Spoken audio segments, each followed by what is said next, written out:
Okay, so you've just removed your factory stereo in exchange for something a little modern, a little better. But to your surprise, you try and turn it on and it's not working. What's going on? Well, let's talk about some things. Now, car stereos can use various type of connections here. This is our factory stereo here. We have 3 little connections on the back there. And this is a typical aftermarket stereo here. Now you can see it uses 2 connections on here which look quite similar to the factory stereo, so it's quite easy to assume that you can plug these into here and it works, or you can use a simple adapter like this and everything will magically work. However, that doesn't seem to be the case anymore. Way back when, you would have normal factory stereos right here. You'd have various leads on the stereo here. So this one is pretty much your speakers here. You got your rear speakers and your front speakers, so that's one of the connections. And on the other one you have pretty much your power requirements here. So we have a constant power one right here, so battery positive. So that gets battery positive all the time from your car's battery. You have an accessory wire, so when your key is in the accessory position, that would be the red one there, so you get power to the stereo with 1 click. You have a power antenna, or you can use this for an amp turn on, and the ground as well. So the problem stems from this right here. Now with many factory stereos like this one here and more modern vehicles, they actually get powered on by the CANBUS. Now there's a number of reasons for this.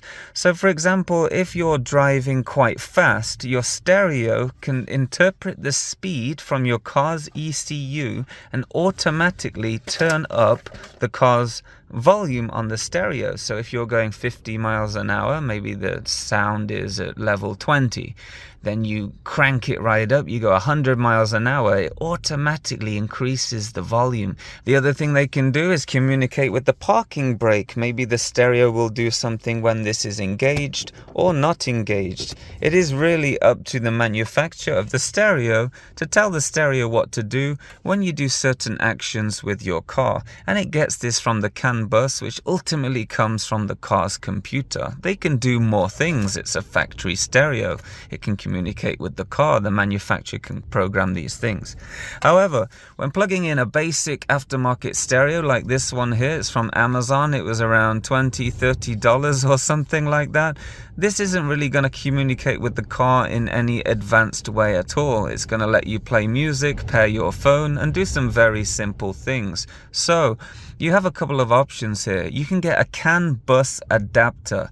What that can do is plug into your existing harness like this one here, and it'll give you some various connections to plug into your stereo. So if you have a $200-$300 stereo that can interpret some of these advanced features that the stereo can handle based on the car's computer, it can do that with a module. They are quite expensive. For this car, it's $85 just for that one adapter. Now if you don't care, like I don't care, you just want a simple radio with some Bluetooth or something like that, then it's going to be absolutely fine just getting simple 12-volt power. But what you may find is when probing the yellow wire, the constant battery positive, you're getting 12.5 volts, which is pretty good. But when probing the red accessory wire, you're getting 0.1 volts, 2.5 volts, or something very low. This aftermarket stereo here needs around 12.5 volts, otherwise it's not even gonna turn on. And this is because this is a CANBUS turn on voltage. So that is why this is happening. What we need to do in this instance is to either get a CANBUS adapter and wire it in that way. If you want to be fancy, you want to use some features, spend some money, don't do any wiring, anything like that.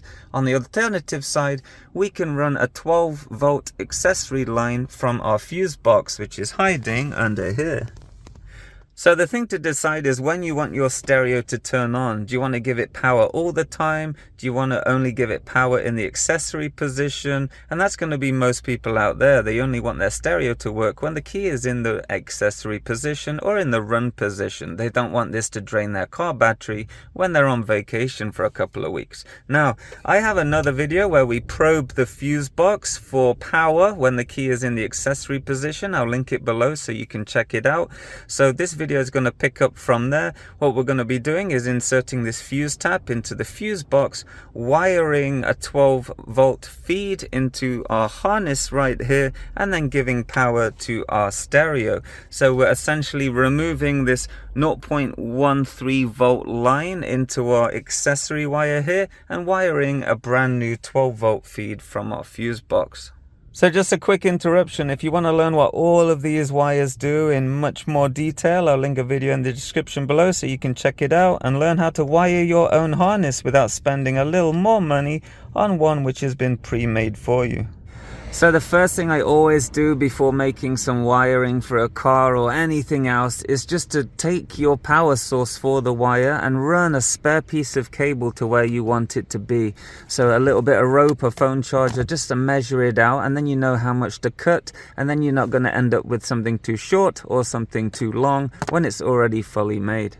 Okay, so before we get started, if you want your stereo to have constant power all the time, so you're going to be pressing the power button on your stereo to turn it off manually every time, then what you can do is disconnect both of these, the red and the yellow. Forget the red there. Then connect the constant power to the red and the yellow, which ultimately goes into the stereo. So like that. So solder all those together, and then your radio will have constant power all the time. But because we want it in the accessory position, then constant power meets constant power there, so battery positive. And then we're going to be wiring from our fuse box or from any other accessory line. So I'm going to get some wire and run it to the fuse box. I measured it at 85 centimeters, so we're going to run that off now. All the parts I'm using in the video I'll link in the description below so you can check them out.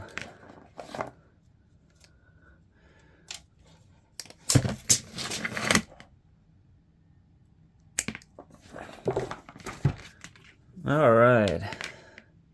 Okay, so when doing any kind of wiring, especially in cars, it's important to get the appropriately gauged wire here. Here I have 14 AWG, it's what I had lying around.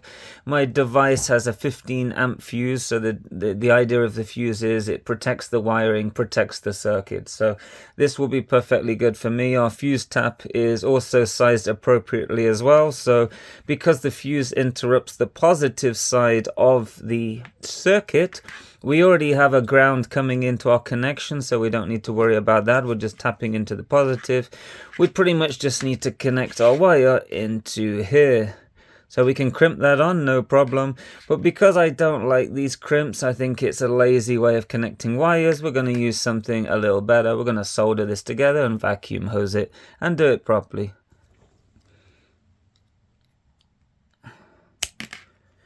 It's easy to forget, but let's put the vacuum hosing on now.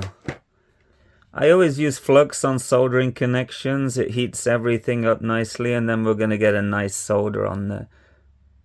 I can use my butt connector I cut off just to smear a little on there.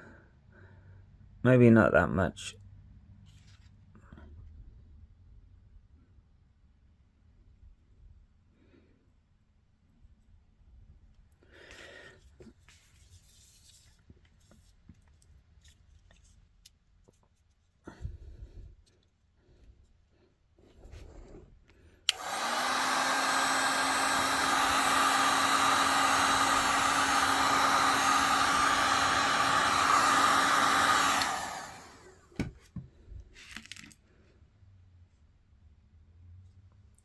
Okay, then just repeat for the other side.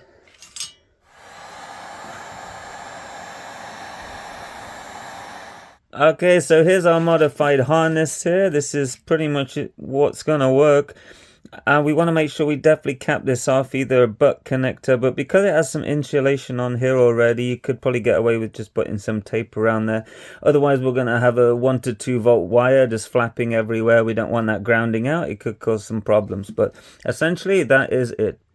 Okay, so when running any kind of electrical cable through a car or pretty much anywhere, trunking or conduit is very important. This is the standard stuff you can buy here. Just measure the diameter of the wire and the insulation, because the insulation isn't accounted for in the AWG, the gauge, and make sure the internal diameter will meet that or exceed it, and then you can thread it pretty much wherever you want. We know it's 85 centimeters plus the length of the fuse tap, so we can feed that through. Or you can use some of this stuff as well, which is pretty cool. It's kind of braided.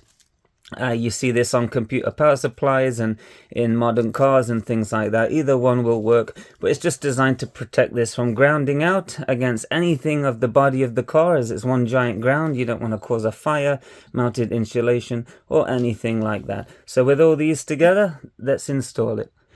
Okay, so the conduit's been installed. I'm just going to feed it through now. So I'm going to see if I can find a hole. I'm sure there's one somewhere.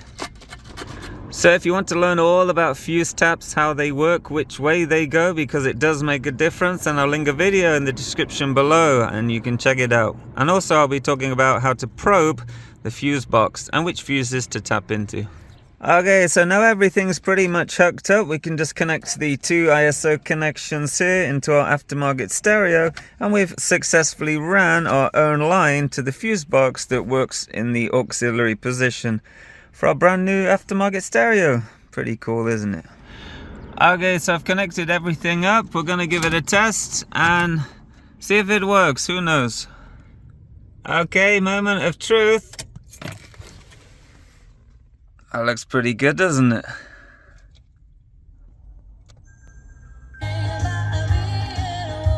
Ah, Shania Twain. I've never been so happy to hear Shania Twain. And that is it. That is pretty much how to wire together a cheap aftermarket stereo, assuming you don't care about special CANBUS connections like linking to your handbrake, reverse, or any advanced features. Getting a radio working with simple Bluetooth, that is how to do it. Okay, so I'm going to zip tie everything down now, set the stereo in, it's working, it's confirmed, and that is pretty much it. If you learned something new, leave a comment below. If you have any questions, also leave a comment below and let me know how you felt about the video. So stay tuned, more videos just like this one coming soon. Take care. And if you want to learn how to connect your own device up to a fuse tap like this one right here, then I'll link a video in the description below so you can create your own and get something like an aftermarket stereo working off that fuse.